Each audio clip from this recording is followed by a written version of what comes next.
दुनिया में ऐसे अनगिनत दरवाजे हैं जो सदियों से खोले ही नहीं गए और सवाल है क्यों लगता है कि आजकल आप कोई भी दरवाज़ा खोल सकते हैं। सच तो ये है कि कुछ दरवाज़ों को गंभीर कारणों से सील कर दिया गया है और अभी तक कोई भी नहीं पता लगा पाया कि वो दरवाजे कौन से खजाने और रहस्य को छुपाते हैं। यहाँ मैं 3 ऐसे दरवाजे बताऊंगी जो कुछ रहस्यमय कहानियां बताते हैं। पहला सीक्रेट है ताजमहल का। इंडिया में ताजमहल दुनिया की सबसे रोमांटिक इमारतों में से एक है। शाहजहां ने अपनी तीसरी पत्नी को सम्मान देने के लिए 1631 में इसका कंस्ट्रक्शन शुरू किया। वो 19 साल से साथ थे, लेकिन 14th चाइल्ड को बर्थ देते समय इनकी वाइफ की मृत्यु हो गई थी। शाहजहां अपनी लाइफ के प्यार को खोकर बहुत दुखी थे और उन्होंने ताजमहल को एक शानदार मकबरे का निर्माण करके उसे यादगार बनाने का फैसला किया। इस भव्य मोन्यूमेंट को पूरा करने में 1000 हाथी, 20,000 वर्कर्स एंड पूरे 20 साल लगे। ताजमहल का डिजाइन बहुत ही खास है। ताजमहल 240 फीट लंबा एक बड़े प्लेटफॉर्म के किनारे पर खड़ा है। ये चार्मिंग लग सकता है, लेकिन इसको बनाने का मेन पर्पस सौंदर्य शास्त्र नहीं था।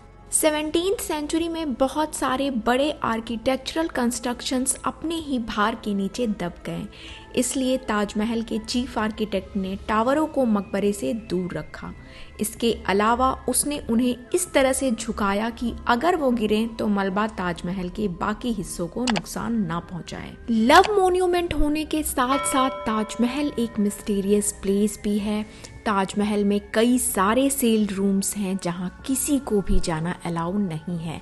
नदी के किनारे से ली गई ताजमहल की कई फोटोज में आप तहखानों की 2 परतों को देख सकते हैं। महल के अंदर कुछ कमरों को सिक्योरली सील कर दिया गया है और इस पर कई सारी थ्योरीज हैं कि शाहजहां के समय कमरों को क्यों बंद किया गया। कुछ रिसर्चर्स का मानना है कि सील किए गए चैम्बर्स मार्बल से बने हैं, जो कि कैल्शियम कार्बोनेट में फॉर्म हो सकते हैं अगर वो कार्बन डाइऑक्साइड के संपर्क में आ जाएं, जिससे मार्बल छिलना शुरू हो जाएगा। इसलिए चैम्बर्स को सील कर दिया गया है। इन कमरों में वेंटिलेशन भी नहीं है। अगर बहुत अधिक CO2 तहखाने में चली जाती है तो यह ताजमहल को घेरने वाले 4 टावरों के कोलैप्स का कारण भी बन सकती है, लेकिन ये केवल संभावित कारणों में से एक है। एक और एजम्पशन है कि शाहजहां की पत्नी को ताजमहल में दफनाया गया था। जो लोग इस थ्योरी को सपोर्ट करते हैं उन्हें यकीन है कि उनकी वाइफ की बॉडी अभी भी महल के तहखाने में उसी स्टेट में प्रिजर्व्ड है जिस समय उनकी डेथ हुई थी। दूसरी मिस्ट्री छुपी है श्री पद्मनाभ स्वामी टेम्पल में। ये टेम्पल भारत के केरला स्टेट में एक रियल ब्यूटी है, लेकिन इसकी सुंदरता ही एकमात्र कारण नहीं है कि इस कंस्ट्रक्शन ने दुनिया भर में पॉपुलैरिटी हासिल की है। इस टेम्पल के नीचे ABCDF नाम के 6 तहखाने हैं। शायद रियल नाम नहीं है ये। इन तहखानों की ओर जाने वाले दरवाजे बड़े और लोहे के बने हैं। कई साल पहले अथॉरिटी ने ये पता लगाने का फैसला किया कि दरवाजों के पीछे क्या छिपा है। चैम्बर्स को खोलने के लिए काम शुरू किया गया, लेकिन क्वेश्चन ये है कि क्या ये चैम्बर्स खुले। 2011 में 6 में से 5 चैम्बर्स को खोलने में अथॉरिटी सक्सेसफुल रही और उन 5 चैम्बर्स में से बहुत सारे खजाने, गोल्ड से भरे हुए बैग और डायमंड की ज्वेलरीज का खुलासा किया गया। इन तिजोरियों में पाए जाने वाली हर चीज की वैल्यू लगभग $1 ट्रिलियन तक की थी। 6वें चैम्बर में कुछ पता नहीं चला और इतनी कोशिशों के बाद भी चैम्बर नहीं खुला। बहुत से लोग मानते हैं कि एक खतरनाक अभिशाप इस चैम्बर की ओर जाने वाले दरवाजे को प्रोटेक्ट करता है। काल्पनिक रूप से माना जाता है कि इस श्राप को हटाया जा सकता है अगर एक संत या ऋषि एक स्पेसिफिक मंत्र को प्रॉपर वे में पढ़े, लेकिन आजकल ऐसे लोग नहीं हैं जो ऐसा कर सकते हैं। 30 के दशक में मंदिर में आक्रमणकारियों ने इसकी बहुमूल्य चीजों को चुराने के लिए चैम्बर B में घुसने की कोशिश की थी, लेकिन वो नाकाम रहे। एक खतरनाक सांप ने उनको डरा दिया और वो वहां से भाग गए। हालांकि कोई भी इस स्टोरी को प्रूफ नहीं कर पाया है। ऐसी भी इंफॉर्मेशन है कि ऑडिटर जनरल विनोद राय ने सुप्रीम कोर्ट को बताया है कि चैम्बर B को एक बार नहीं बल्कि कई बार खोला जा चुका है। उन्होंने कहा है कि 1990 के बाद से लोग कम से कम 7 बार इस चैम्बर में प्रवेश कर चुके हैं और उनके साथ कोई भी भयानक हादसा नहीं हुआ है। तीसरी मिस्ट्री है the great sphinx of Giza की। आपने कई रीजंस की वजह से सुना होगा the great sphinx of Giza के बारे में। उनमें से एक शायद इस महान मॉन्यूमेंट की मिस्ट्री है।